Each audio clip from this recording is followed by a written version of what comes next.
Assalamualaikum warahmatullahi wabarakatuh. Saya Nadia Fitri Destianti dengan NIM 2019 51141 akan mempresentasikan tugas UAS untuk kimia pangan halal, yaitu penelitian dan pengembangan sensor aromatik sebagai alat deteksi alkohol pada parfum dan wewangian untuk autentikasi produk parfum halal. Di sini nama bahan yang akan kita bahas adalah parfum. Cara pengambilan awalnya adalah yang pertama itu peneliti merancang sampel yang digunakan untuk mengukur akurasi perangkat. Kemudian sampelnya dicuci bersih, dikeringkan, kemudian diiris tipis, lalu dimasukkan ke dalam lemari pengering. Untuk proses persiapan sampelnya, peneliti merancang 2 jenis sampel yang digunakan untuk mengukur akurasi perangkat sensor aromatis untuk mendeteksi alkohol pada sampel parfum.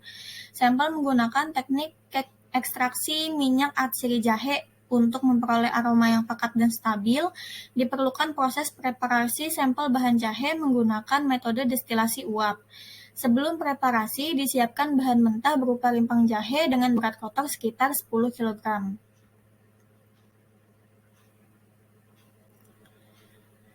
Kemudian, setelah dicuci bersih, rimpang jahe kemudian ditiriskan dan dianginkan selama kurang lebih 2 jam. Rimpang jahe kemudian diiris tipis. Irisan-irisan rimpang jahe kemudian dikeringkan dengan cara dimasukkan ke dalam lemari pengering dengan suhu pengeringan 35 derajat Celcius.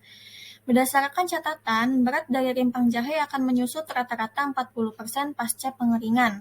Proses pengeringan menyusutkan 10 kg ke rimpang jahe basah menjadi kurang lebih 4 kg irisan rimpang jahe kering.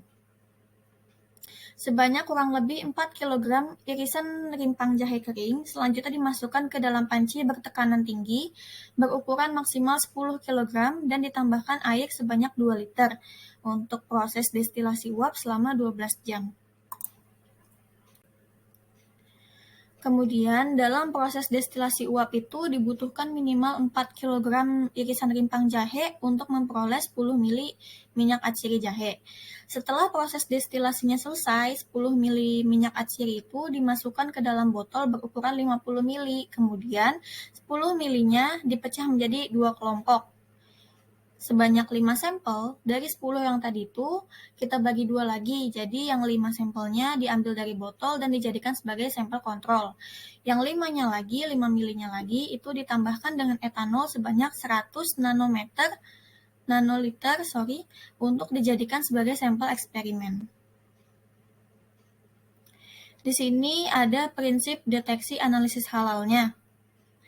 Ada catu daya sebagai sumber tegangan bagi larik sensor dan semua komponen rangkaian elektronik yang ada di dalamnya.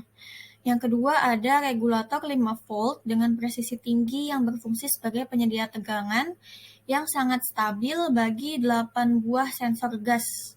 Yang ketiga, setiap sensor berfungsi menerima rangsang kimiawi dari interaksi material sensor dengan gas volatil. Yang keempat, rangkaian pengondisi sinyal yang terdiri dari 2 komponen, yaitu komponen tapis dan rangkaian penyangga.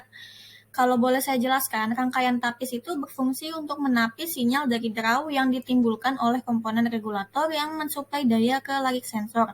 Sementara rangkaian buffer itu berfungsi sebagai penyangga sinyal, memperkuat arus listrik tanpa adanya penguatan sinyal.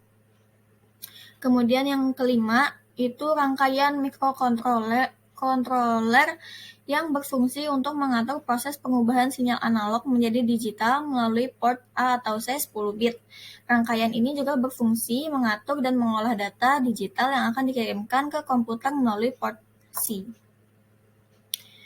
Kemudian ada MAX 232 dan RS 232 yang berfungsi sebagai antarmuka mikrokontroler dengan komputer. Kemudian ada sistem akuisisi data yang berfungsi untuk mengumpulkan data-data hasil pengukuran sensor dan mengolahnya menjadi sebuah basis data. Basis data ini selanjutnya diproses oleh bagian perangkat lunak. Ini untuk metodenya, kita menggunakan metode PCA. Kemudian alat yang digunakan dalam penelitian kali ini adalah sensor aromatik. Sistem sensor aromatik yang dikembangkan memiliki 2 bagian utama, yaitu bagian perangkat keras dan bagian perangkat lunak.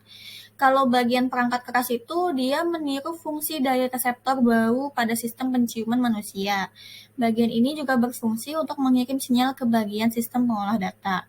Sementara bagian perangkat lunak itu merupakan bagian yang meniru otak manusia yang berfungsi sebagai menginterpretasikan pola-pola sinyal luaran yang dihasilkan oleh sensor aromatik yang mendeteksi sampel.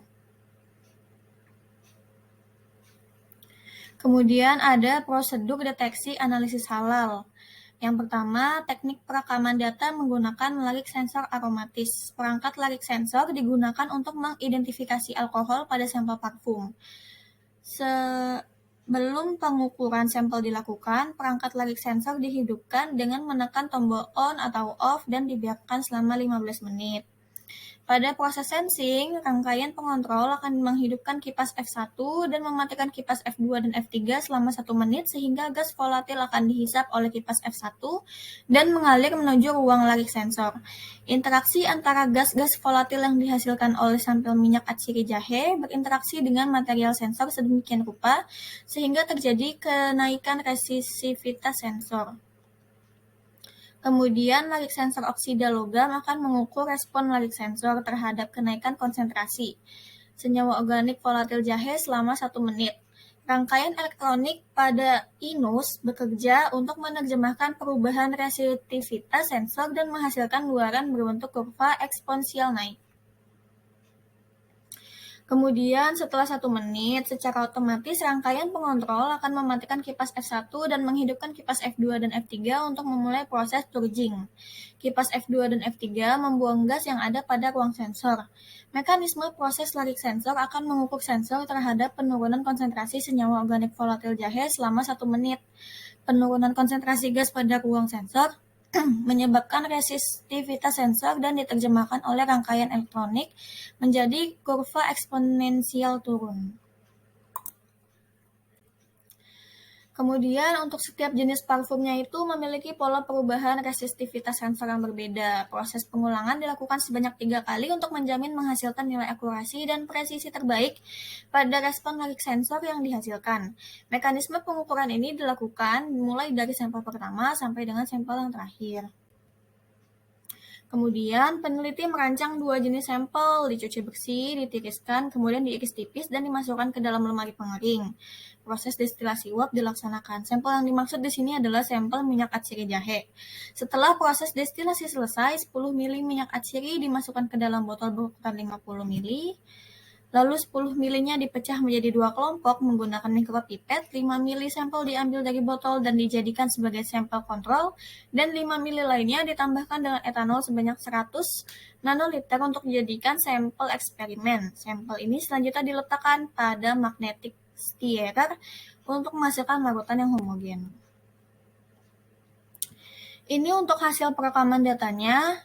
Proses persiapan dan pengolahan sinyal melibatkan 4 komponen rangkaian pengkondisi sinyal yang terdiri atas bagian penguat, bagian atenuator, bagian tapis, dan bagian isolator.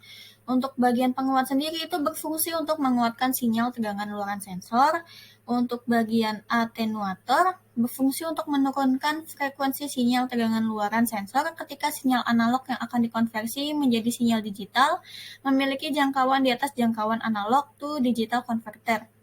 Kalau bagian tapis itu berfungsi untuk memisahkan draw dari sinyal tegangan luaran sensor, serta bagian pemisah berfungsi untuk mencegah ground looping dan melindungi terbakarnya sensor dan rangkaian elektronik akibat konsleting dan tegangan berlebih pada sensor-sensor dan rangkaian elektronik.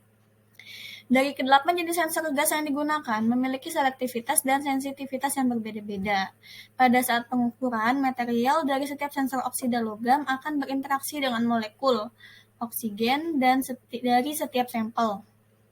Interaksi antara permukaan material sensor dengan oksigen akan menyebabkan terikatnya molekul oksigen pada kristal semikonduktor dan membentuk ion-ion negatif. Dari hasil pengukuran 2 kelompok sampel minyak atsiri herbal menunjukkan bahwa sensor TGS822, TGS2600, dan TGS826 memberikan respon yang tinggi ketika berinteraksi dengan campuran berbagai senyawa organik volatil minyak atsiri herbal. Untuk penentuan titik kritisnya ini, penggunaan pelarut organik sangat diperlukan dalam pembuatan industri parfum. Dan yang paling sering digunakan itu adalah salah satunya adalah etanol, yang disebut juga dengan alkohol atau etil alkohol, yang merupakan jenis senyawa yang sering ditemukan pada minuman-minuman beralkohol. Di sisi lain, penggunaan alkohol sebagai pelarut dan pengencer organik pada parfum menimbulkan polemik tentang kehalalan produk parfum. Penggunaan parfum yang mengandung unsur hammer sebagai pengharum tubuh dan pakaian adalah haram. Seleksi fitur menggunakan metode PCA yang berfungsi mereduksi dimensi respon larik sensor yang telah diekstraksi sekaligus untuk menampilkan perbedaan pola fitur antar sampel di dalam ruang dua dimensi dan tiga dimensi. Hasil analisis PCA terhadap fitur AR memperoleh variansi sebesar 100% pada tiga prinsipal komponen pertama dengan kontribusi variansi pada PC1 sebesar 98,70%, kontribusi PC2 sebesar 0,11%, dan kontribusi PC3 sebesar 0,20%. Ini untuk keputusan akhirnya, MUI telah mengeluarkan fatwa terkait dengan penggunaan alkohol pada parfum. Menurut fatwa MUI nomor 11 tahun 2009 disebutkan bahwa alkohol dibedakan antara alkohol yang berasal dari industri hammer dan alkohol yang bukan dari industri hammer. Penggunaan alkohol pada parfum yang bukan berasal dari industri hammer sebagai pelarut dan pengencer serta tidak terdeteksi dalam produk akhir, maka hukumnya boleh digunakan dan tidak bernajis. Untuk kesimpulannya, larik sensor yang dikembangkan mampu membedakan secara tegas kelompok sampel parfum yang tidak mengandung alkohol dengan kelompok sampel yang mengandung alkohol. Kemampuan larik sensor ini dalam membedakan dua kelompok sampel sangat berkaitan dengan rancangan dan kinerja unit perangkat keras, perangkat lunak, dan teknik analisis data respon luaran larik sensor. Ini untuk daftar pustakanya. Sekian, terima kasih. Wassalamualaikum warahmatullahi wabarakatuh.